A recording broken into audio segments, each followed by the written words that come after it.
And the two-point conversion has tied us at 28.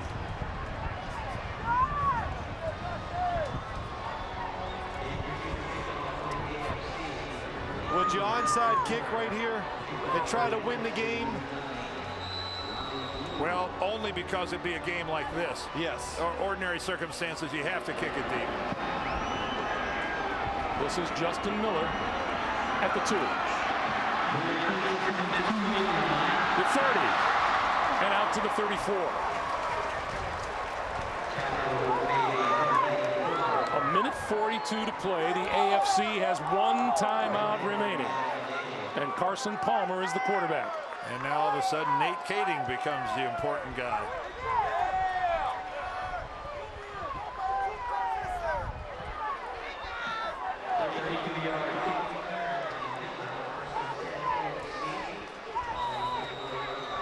I think Carson Palmer already has the play for this one.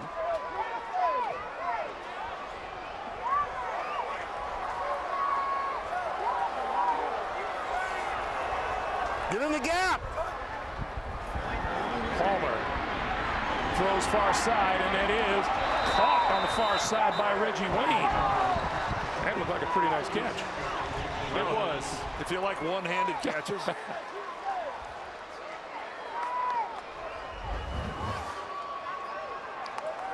Well, we talked about it earlier. You leave Carson Palmer. You don't play him in the third quarter. You keep him in there for the, or keep him back so he can play in the fourth.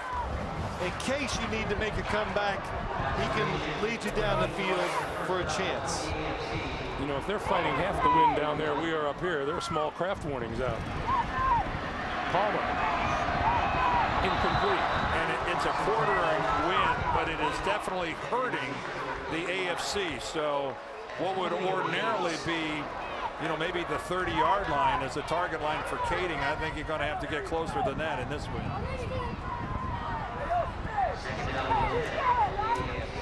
There have been 2 overtimes in Pro Bowl history. Back in '93, the AFC won 23-20. In '97, the AFC won 26-23. I would have onside kicked, man. I really would have. And just in the spirit of the game, Right. I would have onside kick. If you miss it, okay, they win. Palmer pulls it down, throws, and completes the pass. Let's see where they spot the ball. It's going to be short of the first down. Reggie Wayne pulled it in. A minute 15 to play in regulation. Get in the gap.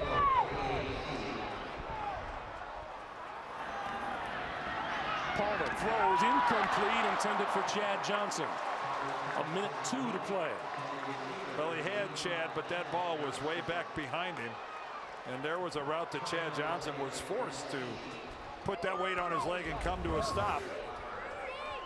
Yeah, Carson Palmer, Dan, he's just being careful with the football because he knows the trouble was inside, trying to throw to the outside shoulder of Chad Johnson. Just a tough catch. So this is 4th and 1. Willie Parker behind Carson Palmer. And Palmer trying to sneak for the first down. And it appears he has it.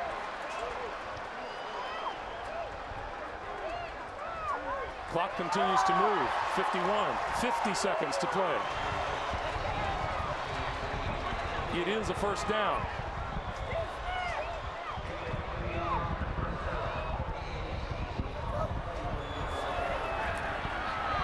Palmer going to go deep down the sideline for Johnson. It is incomplete. And a marker is thrown inside the 5. Thrown on Adrian Wilson of the Arizona Cardinals.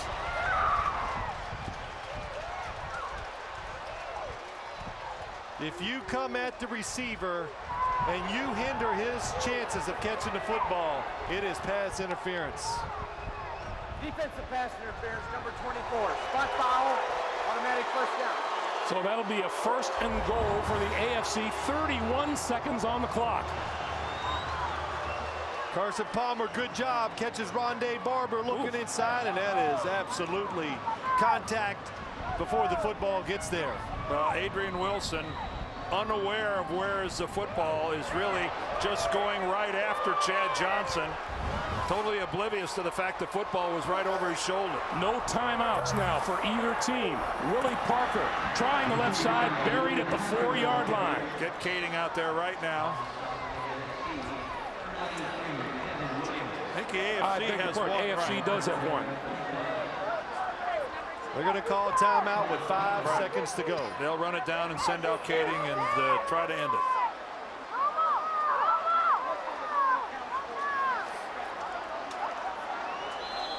And the timeout is called. 4 seconds on the clock, and here comes Nate.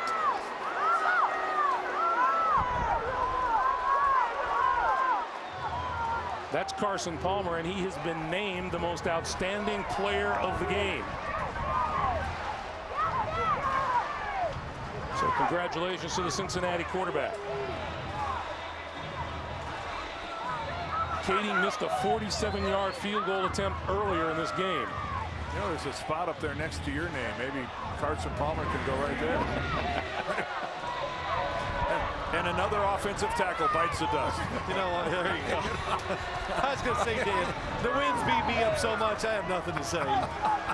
Another deserving lineman doesn't get the award because of a quarterback. So Nate Kading from 21 yards out will try to win this game for the AFC. The holder is Brian Mormon. For the game. And the kick is good. The AFC has won it by a score of 31-28.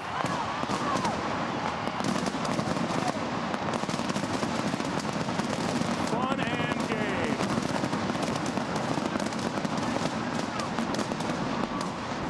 Want to remind you, coming up tonight on CBS, a night of drama and mystery begins with Cold Case, followed by 48 Hours Mystery.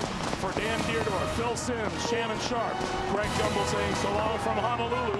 The AFC wins it 31-28. Thanks for joining us here in Honolulu, everyone. You've been watching the NFL on CBS.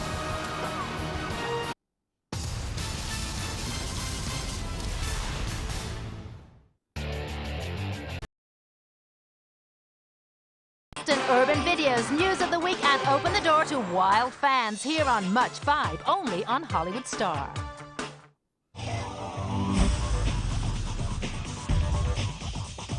The following is a live presentation of Orbit ESPN. As unfair as it is to an individual in a team sport, a professional athlete's legacy measured largely on the perception of being a, quote, championship player. There's an unofficial list of those who excel but never won the big one. Peyton Manning no longer on it. For me, this was not a personal mission.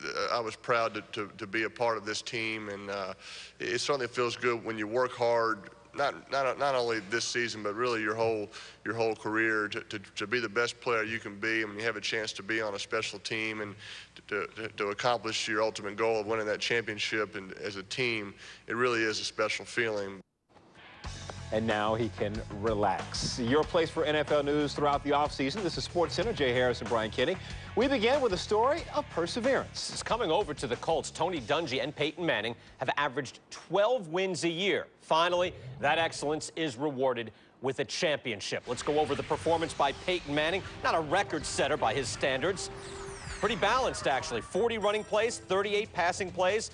Manning threw short often. Let's go by the numbers. 11 completions to his running backs. Joseph Adai, leading receiver in the game. 10 catches, 66 yards.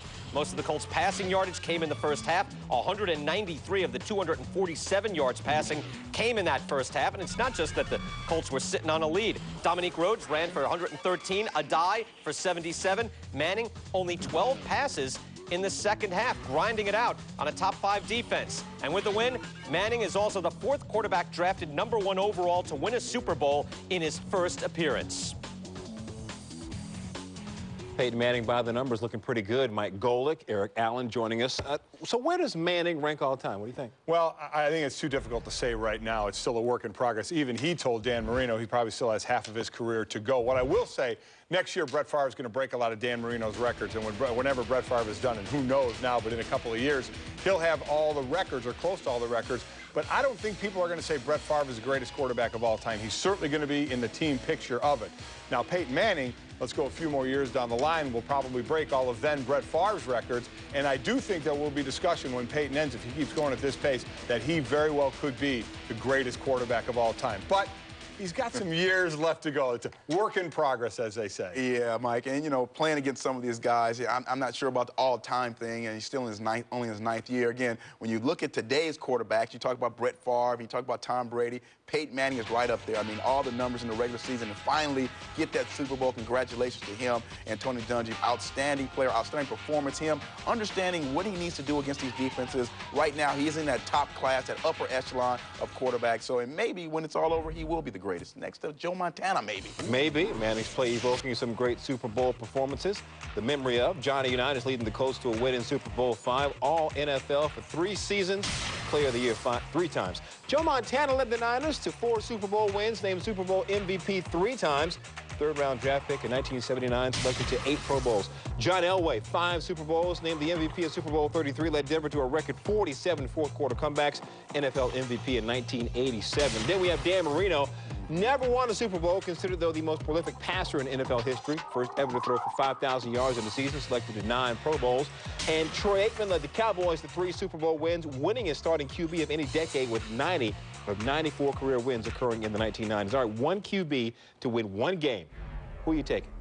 Boy, what a question. And I tell you what, in that question, you have to give Tom Brady some love. Yeah, I mean, you can't just go to the guys that have been out of the game, because he's done a great job. But it's tough not to go with the Joe Montana. I mean, this guy has just been such money in the playoffs. I mean, Joe Cool, he keeps cool. He's calm and cool under pressure. I think at this point, Eric, it's tough to take anybody else. Oh, I tell you what, Mike, sitting across from you, we were there against Joe Montana in 1989, and we hit him. You guys did a great job of putting him on his butt. And we talk about Tom Brady. Who does Tom Brady remind you of? Joe Montana. Who does Joe Montana remind you of? Nobody. He's the first. I mean, so I'm going to go with Joe Montana. Just great composure under duress, and just an ultimate team player. You had to bring up when he beat us, huh? Yeah, I mean, we kicked his butt for 3 quarters, though. No Manning? No Not Manning? yet. Again, No, work in progress, not yet. Maybe. Big games. Let's give it a little big games, while. too. Joe Montana, Super Bowls, driving them through. MVP last night. Did he deserve MVP?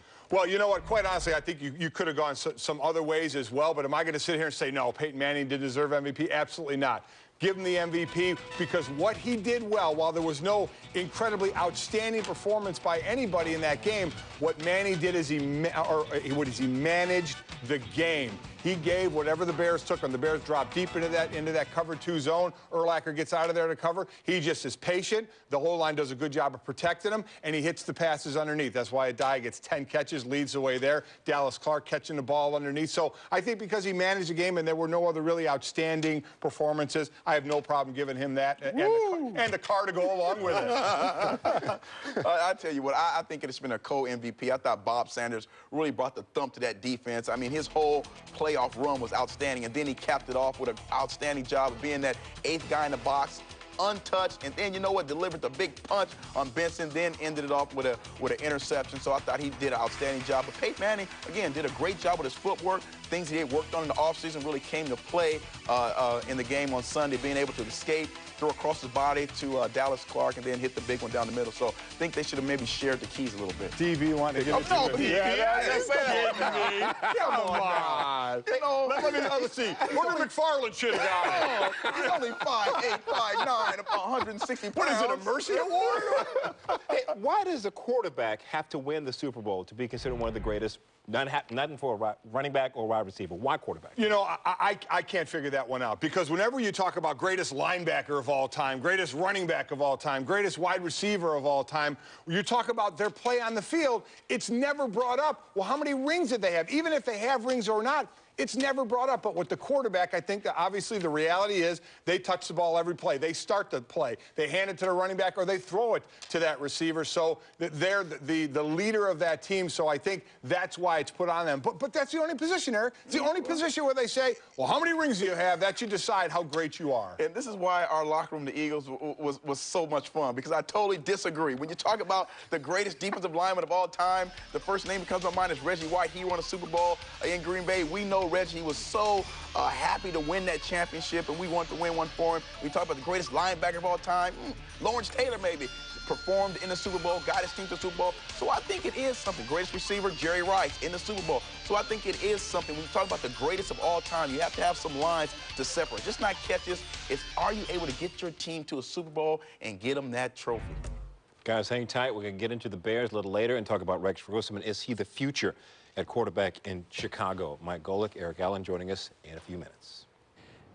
Yes, indeed, Jay, from one extreme to another. What about Rex? Well, the by-the-numbers treatment for Rex Grossman can be rough. 3 turnovers for Grossman, a fumble, and 2 interceptions. He's actually had worse games. His quarterback rating for the Super Bowl, 68.3, which beats his season low by 68.3.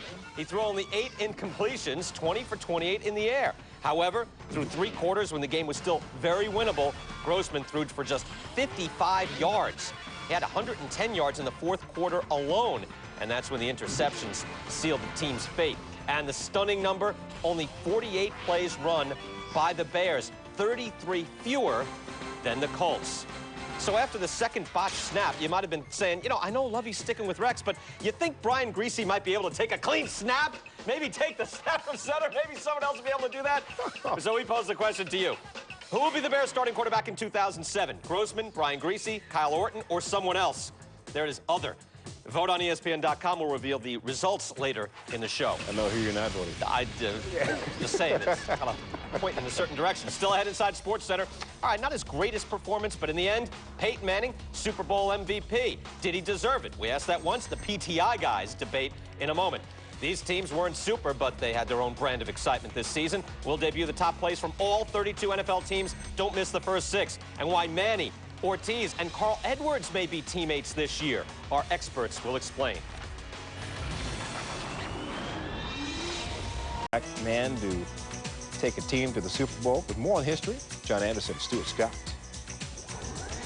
Tony Dungy and the Indianapolis Colts, the champions in the NFL, winners of Super Bowl 41, 29-17 over the Chicago Bears. And Dungy, the first African-American coach to win the Super Bowl, but certainly a man who has been a class act throughout his career, not just on one Sunday. Back here on SportsCenter at South Beach, the Super Bowl, joined by Sean Salisbury, your Hall of Famer, Michael Irvin, and the quarterback favorite, Ron Jaworski, Stuart Scott. Gentlemen, the Super Bowl, we're told, you know, is a once-in-a-lifetime experience. Well, if you're the Colts and the Bears, Sean, who might make it a twice-in-a-lifetime experience? Well, the NFC is a weaker conference, but I'm going to stick with the Colts for a couple reasons. One is the confidence they built and the way they won this year. Didn't have to have Peyton Manning throw for 5 touchdowns and 350 yards every game. Every other guy came out there and did his job, and we got Dwight Freeney, Jeff Saturday, Bob Sanders, Peyton Manning, superstars playing their best football. I'm going with the Colts again. Plus, they're not old. This is still a pretty youthful football team. Yeah, I'm going with the Indianapolis Colts also, because the one word you worry about when you're trying to repeat, I know because, guys, I did repeat. I am getting that in, is the word complacency. And it's a word that is nowhere in Peyton Manning and Tony Dungy's vocabulary. They will be ready to play. They will work hard to defend their championship. Well, I'm going to go with the Chicago Bears. And Sean mentioned a moment ago, the weak NFC. So if you've got a competitive football team, you've got a chance to go to Arizona and the Super Bowl next year. And when I look at the Bears, I see 2 players that missed most of the season defensively. When you look at Tommy Harris and Mike Brown, they will both be back. They've got a young quarterback that finally started a full season in Rex Grossman. He will be better next season. And you have the guy at the coaching position that's an outstanding leader in Lovie Smith. I like the Bears' chances next season. I think Peyton Manning would disagree. Maybe he's hungry for another MVP. Out of 41 Super Bowls, quarterbacks now have been most valuable players 21 times. If you think about this season, one of the things that stands out, the fact that the New Orleans Saints were 3-13 a year ago, they make it to the NFC title game this year. Always some kind of surprise team that you don't expect. who's your surprise team for next year? I love this every year. We just crowned the champion, and we want that long shot. Who's it going to be? Move them out, John. I'm going to go with the Buffalo Bills. How's that for a shocker? And when I look at the Buffalo Bills, I see Marv Levy and Dick Geron, two guys who know how to build and construct an organization. I see a solid defense and a quarterback in J.P. Lawson that played very well the second half of the season. I think a lot of the components are in place for the Bills to make a run. Well, guys, I'm going with the Green Bay Packers because as I look at Brett Favre, he had fun playing football again. That football team in Green Bay, they had fun playing football again, and Brett's already announced that he is returning for another season, so this way the team can gear up, get going, and hey, boy, they made a nice run late in the season last year. Maybe next year they're in the playoffs. I'm going to go with a team that's been disappointing. They've been knocking on the door, but it hadn't been open for them, and they've had 13 or 9 arrests in 13 months, and that's not the reason why, John. The Cincinnati Bengals, for me, I don't believe this is going to happen anymore. Marvin Lewis, great leader, a lot like Tony Dungy, and a lot like Lovie Smith, and I believe great leaders know how to manage things and lead people. Marvin Lewis has it. They'll fix this off the field stuff, and Jaws, they also have what we know is the biggest thing. A quarterback. A quarterback. Carson Palmer, one of the most explosive in the league. He'll have them in the playoffs. We're in Miami. We're headed for Arizona. I noticed neither of you fell this year for the Dolphins or the Cardinals. Nope, but I'll say this about Ken Wisenhunt. He's going to be a good one with all those weapons, Stuart. Matt Leinart, Anquan Bowden, Larry Fitzgerald. And by the way, the Cardinals, one of 6 teams, along with the Saints, the Texans, the Lions, the Browns, and the Jags, that have never played in a Super Bowl. SportsCenter's coverage of Super Bowl 41, that about wraps it up. Everybody big up to the Indianapolis Colts as the Colts grip and touch and feel the Lombardi Trophy. This Super Bowl report brought to you by Cadillac, the official vehicle of Super Bowl 41. Continuing our look ahead, here are the odds to win the 2007 Pro Football Championship, according to the MGM Mirage. Indianapolis, not even the favorite to repeat. That belongs to San Diego at 5-1. Chicago is at 6-1. New England next at 8-1, followed by New Orleans and Cincinnati at 10-1. Kelly. You know, Lovie Smith stood by him all year and watched him struggle big in the biggest game. The Colts time and again gave the Bears the short field to avoid Devin Hester, but Rex Grossman could not lead sustained drives and then would toss 2 crippling interceptions to seal the Bears' loss. This a pick 6. Kelvin Hayden with this, he'd run that all the way back. And on the next possession, Rex putting up, I guess, an ephus here, picked off by Bob Sanders. Not a good night for Rex. The Bears fall short. Welcome back to Mike Golick and Eric Allen. All right, guys, that didn't look too good. Why'd Rex Grossman just struggle so much? Oh, man, I tell you, first of all, there's so many ways, but I think, first of all, his footwork was very bad. And it's all about muscle memory, and I think you really have to put a lot of hard work in the offseason to make sure when you're in those big games, you're under pressure, your body reacts the way you want it to. You can't fix that in a couple of weeks of practice for the Super Bowl. So, again, footwork played a big part in why he was successful on Super Bowl Sunday. Absolutely right, and I think that along those lines, his mechanics, I mean, just the way he sets up in the pocket, if he feels any pressure, all of a sudden it's off his back foot and the ball floats. When the ball floats, you know it's going to be an interception. I agree with Eric, his footwork is not very good. And also, it's kind of a no-look pass. He'll do the look-off, and then he'll go back to where he wants to throw and just throw it. Not really even knowing where he knows where the receiver's supposed to be. He just kind of chucks it, as we saw in the Super Bowl, and it was like a couple of punts he threw up there that easily got intercepted. So a little more calmness in the pocket and work on the mechanics, I think, is certainly some things Rex Grossman needs. Well, you hate to kick a brother when he's down, but let's look at some of the worst QB performances in Super Bowl history. Super Bowl 12, Cowboys and Broncos. Craig Morton, 4 for 15, 39 yards, 4 interceptions. Get in the game with a 0 passer rating. Ooh, and Broncos lose. Super Bowl 26, Bills and Redskins. Jim Kelly throwing for a Super Bowl record 58 passes, completing 28 of them for 75 yards, 4 INTs, 3 fumbles. Bills would lose 37-24. Super Bowl 35, Giants and Ravens. Kerry Collins harassed by the Ravens all game long. He threw 4 INTs, 1 return for a touchdown, and the Giants lose big 34-7. In Super Bowl 37, Raiders and Buccaneers, Rich Gannon throwing a Super Bowl record 5 interceptions, 3 returned for touchdowns. Raiders lose the game 48-21. So with his performance, where does Grossman rank?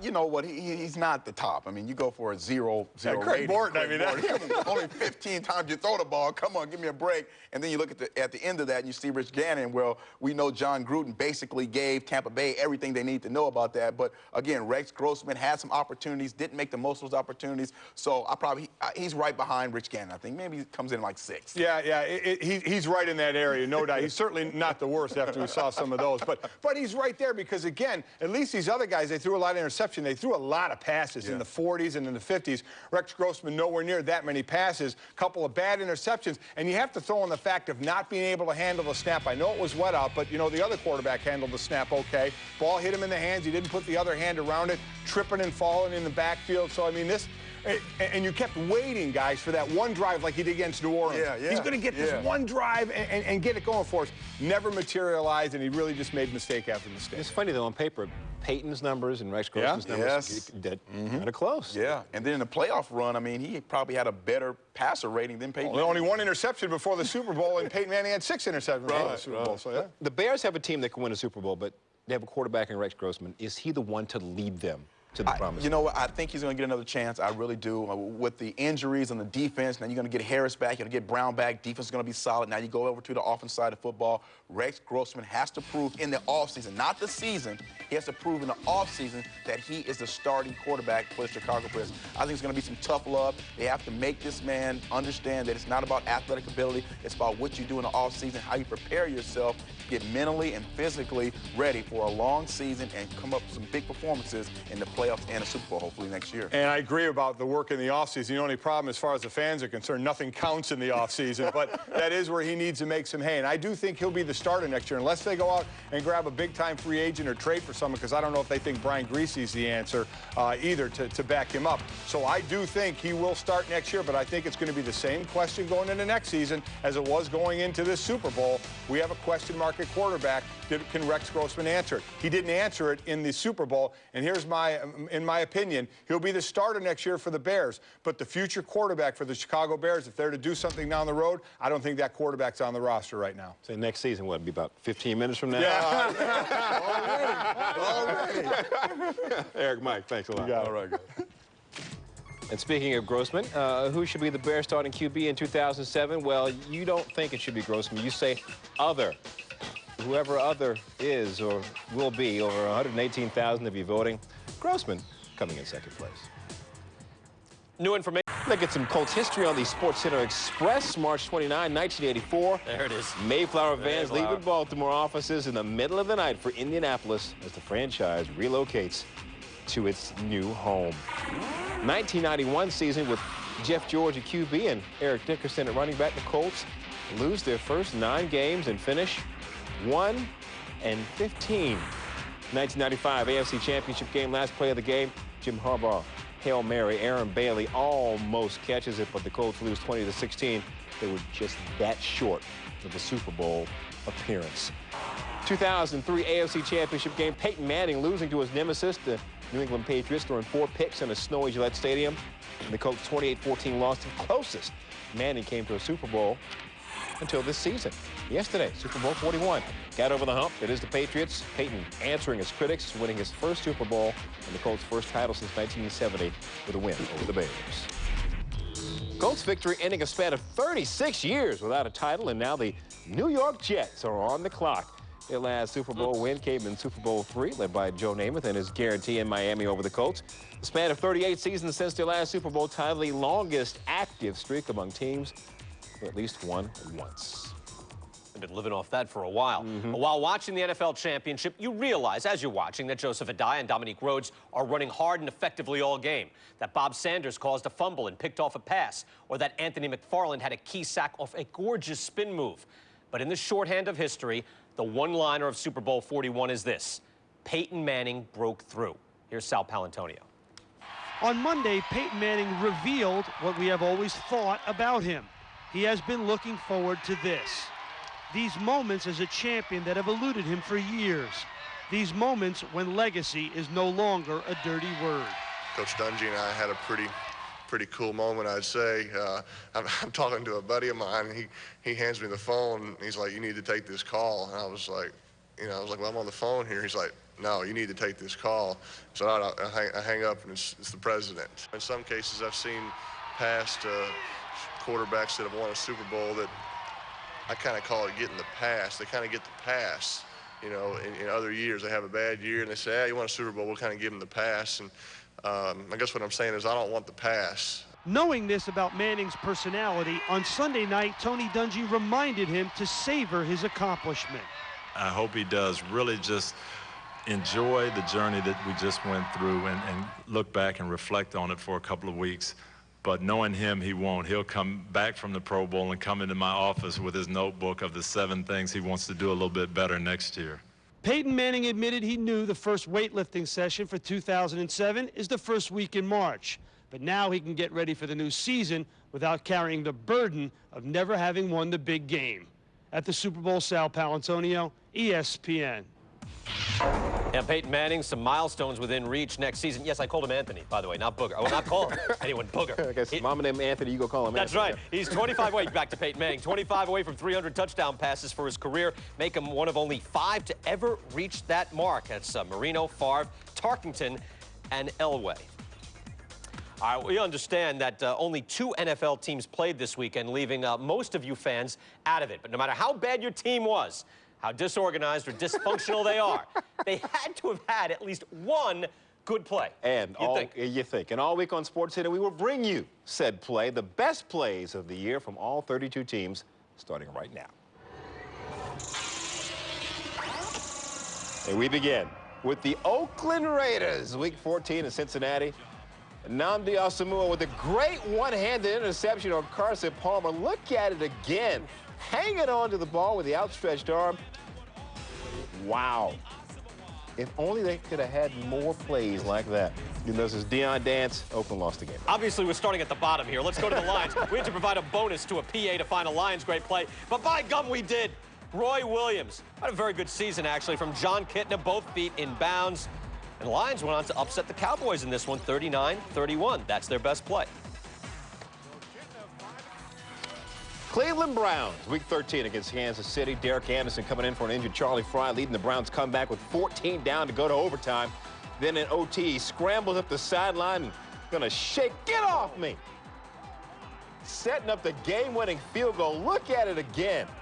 Shaking off Greg Wesley. Derek Anderson, who knew? Who knew? Who knew? Phil Dawson won it 3 plays later, 31-28. To the Bucs, 4-12, best play, a field goal. Here is Dave Moore, the snap, the hold, the kick. It is good! Good! Good! Good! Bucs beat the Eagles!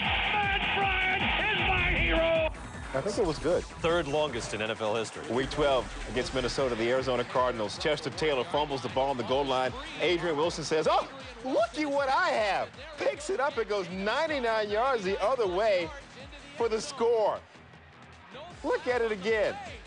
The ball squirts out of the pile, and Wilson, hey, look, there's a ball on the ground. I shall pick it up and run. But the Cardinals lost the game, 31-26. Let's go to the Redskins now. Again, we're moving up, and now we're moving up toward mediocrity at 5-11. That's just cold. They're Redskins. You figure the play should get better. Another Santana Moss from Mark Brunell. Sweet. Slices through, misdirection, 68 yards all the way through. Santana Moss and the Redskins win that one 36-30. Get tuned in all week on SportsCenter. We'll continue our look at the plays of the year from all 32 NFL teams. There's got to be one. There's bound to be one. See, we found one for the Raiders and the Lions. We can find one for your team as well. Rivalry Week kicks off tonight with a Big East showdown unlike any other. Go back with us as we show you why Syracuse and UConn are such bitter rivals. Plus, huge